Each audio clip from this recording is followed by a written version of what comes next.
임신이라는 것은 정말 축복이죠. 한 생명이 만들어지는 것보다 사실 더 신비롭고 더 경이로운 것은 없겠죠. 대자연의 관점에서 보면 어쩌면 가장 성스러운 과정이 임신입니다. 그만큼 소중한 과정이기에 이 임신에 참여하는 사람들의 몸가짐이 절대로 가벼워서는 안 됩니다. 한 생명이 잉태하고 이 완전체로 나오는 과정이 성스러운 만큼이나 또 까다롭고 힘듭니다. 임신에 참여하는 사람은 산모뿐만 아니라 그 배우자 그리고 주변 다른 가족들도 다 포함해야 됩니다. 산모는 물론 그 출산을 하기 위해 최선을 다하겠지만 주변 가족들의 협조가 없으면 안 됩니다. 임신은 수정란이 이제 그 자궁에 착상을 하면서 이제 시작을 합니다. 남자를 싸고 있던 주머니를 난포라고 하는데 이 난포가 이제 배란 이후에 황체라는 것으로 됩니다.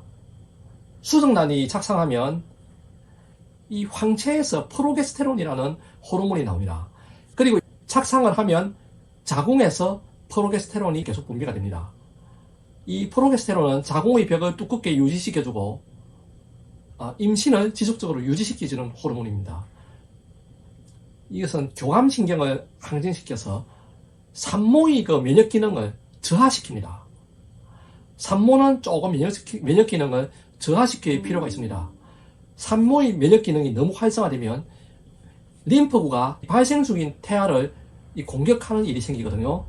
그래서 산모는 면역 기능을 조금 저하시킬 필요가 있습니다.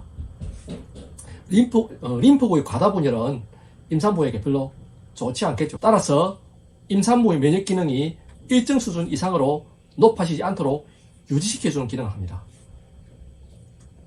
착상 후 약 3개월 정도는 수정란이 분열하면서 태반을 만듭니다. 근데 이 태반하고 자궁바닥과 이 결합을 해야 됩니다.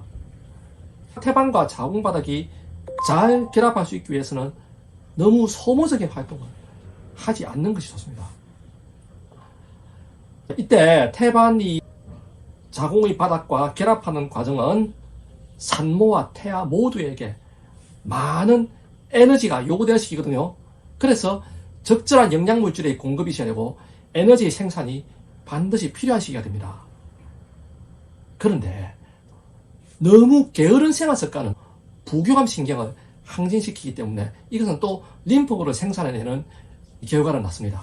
그래서 림프구의 수치를 높일 수 있으니까 너무도 게으른 생활은 또 안 됩니다. 어느 정도 가벼운 운동을 하는 것이 좋습니다. 태아라는 것은 산모의 입장에서 보면 엄연히 그 외부 물질입니다. 내부에 있는 기관이 아니죠. 외부에서 들어온 거죠. 그러니까 산모 몸에서도 당연히 외부 물질을 인식합니다. 그래서 이 태반이 자궁과 융합되어 있는 임신기간 동안에 이 임신이 잘 유지되기 위해서는 에너지와 영양물질이 지속적인 공급은 필수라고 할 수 있겠습니다. 그리고 절대로 무리하면 안 됩니다. 태반과 자궁의 결합 부위는 또 흔들리면 안 되겠죠. 흔들리면 견고하지 못하겠죠. 그리고 체내의 림프구는 자궁에서는 프로게스테론이 어느 정도 방어를 해줍니다. 그래서 자궁에서는 어느 정도 차단이 되는데 이 림프구가 자궁에는 작용을 못하니까 다른 부위를 공격할 수 있거든요. 대표적인 것이 소화기관의 림프구가 공격을 하는 현상이 일어나는데 이것을 바로 우리 흔히 입덧이라고 그러죠. 이 입덧이라고 하는 임신 5조에 해당됩니다. 이 임신 5조라는 것이 바로 이런 림프구의 작용에 의해서 일어나는 것입니다. 그래서 임신 기간 중에는 너무 무리해도 안 되고 그렇다고 또 너무 게을러도 안 되고 어느 정도 적절한 그 선을 지키는 것이 좋습니다. 약 3개월 정도까지는 태반이 자리를 잡는 과정이니까 좀 안정의 비율을 높이고 아주 가볍게 기분 좋을 정도로 운동을 하는 것이 좋습니다. 그리고 이후에 출산 때까지는 운동의 양을 조금씩 늘려갑니다. 이제 어느 정도 가벼운 집안에 해로 됩니다. 하지만 너무 힘을 쓰는 활동은 하지 않는 것이 좋습니다. 그리고 임신 기간 내에 충분한 수면, 즉 8시간 이상의 수면 반드시 필수입니다. 이것은 임산부 아니라도 필수인데 임산부는 더더욱 말할 필요가 없겠죠.